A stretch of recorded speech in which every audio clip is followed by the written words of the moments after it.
You might recognize Cheryl and I together because we used to do a show on a couch. We did? Yes, we did. Oh, Do you remember those kinda, years? yeah. That's a lot of So years. we were on a show on a couch talking about women's issues for like 7 years. It was awesome. It was really fun. I know. We were called the Giggle Girls or something. And the estrogen. Oh, the The estrogen estrogen couch. I don't like that one. No, I didn't like that one either, but that was good. So I'm glad you're here in my home. It's awesome. This is your new great. place. And look at these shoes. Oh my goodness. That's a lot of shoes. And then we're people. going to go dancing afterwards in the living room. Wearing her shoes. Wearing the shoes. Whether they fit or not. So Cheryl, I've known you for 10 years. Has it been 10? At least 10. A long 10 You were just years. tiny when I first met you. Just tiny. See what I mean when you're on a show with somebody for that long?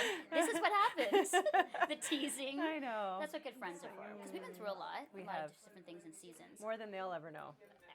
It just is between us. Exactly. I guess the question, because we've been through the same seasons, different times, other times it has overlapped about being single.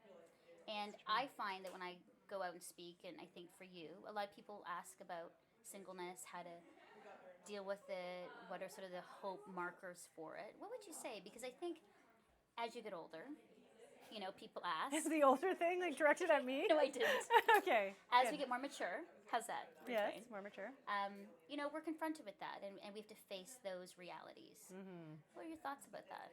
Well, I think it's a bigger life question. I mean, you can talk about, there's great things about being single, and there's bad things about being single, and there's great things about being married, and there's bad things about being married. And I think the key to life is loving where you're at. Like, if I were to get married tomorrow, I'd say, oh, I miss all the time alone. I miss being able to have the adventures around the world that I do, right? So it's like, well, I have those things, I try to enjoy it. But I think the bigger question is that life never takes the tack that you want. And I think you never thought that you would be in the position that you're in today. Neither did I, and I think you can get married and someone could be handicapped. You can lose your husband, you can lose your child. Like, life hands you things you don't expect, right? And it's how you deal with the things that life hands you that makes you the person that you are, that you should be.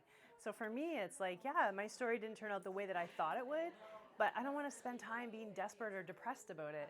I want to enjoy what God has given me. And the truth is, in other areas of my life, he's given me more than I ever dreamed. Like, honestly, I've climbed the highest mountain in Africa. Yeah. I have dove the Great Barrier Reef.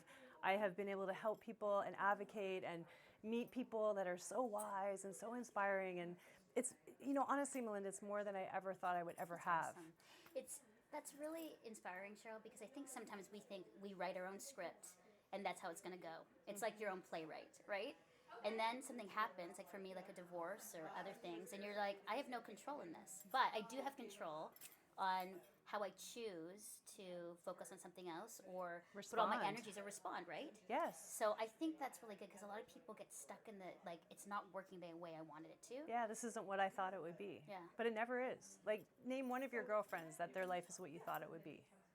I can't. Nobody, right? Yeah. So it's like you have to love where you're at and trust that God has a plan for you that is the best thing for you. This is a short time we're here on earth. It's not just all about falling in love and getting married. That's a great aspect, and that still may happen for me. It may happen again for you, but that's not the meaning of life. The meaning of life is loving God, loving people.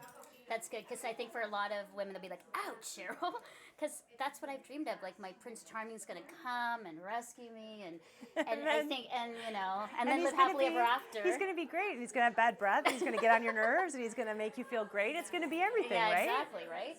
So I think that's good. I think that women need to hear that no matter if you're married or single or whatever situation you're in life, make the most of it. And I mean, for you, you've made a difference in the world by the work that you're doing, being an advocate, sharing stories about it. So, I mean, that's amazing. I've had an amazing life. Like, I don't have regrets. I mean, I wish certain things would have worked out differently, but then I may not have had other things. So at the end of the day, I have to say I trust my life to you, God.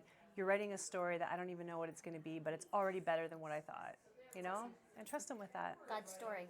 Yeah. And we're in it, which is awesome. It is. All right. We're That's together. exciting. Together.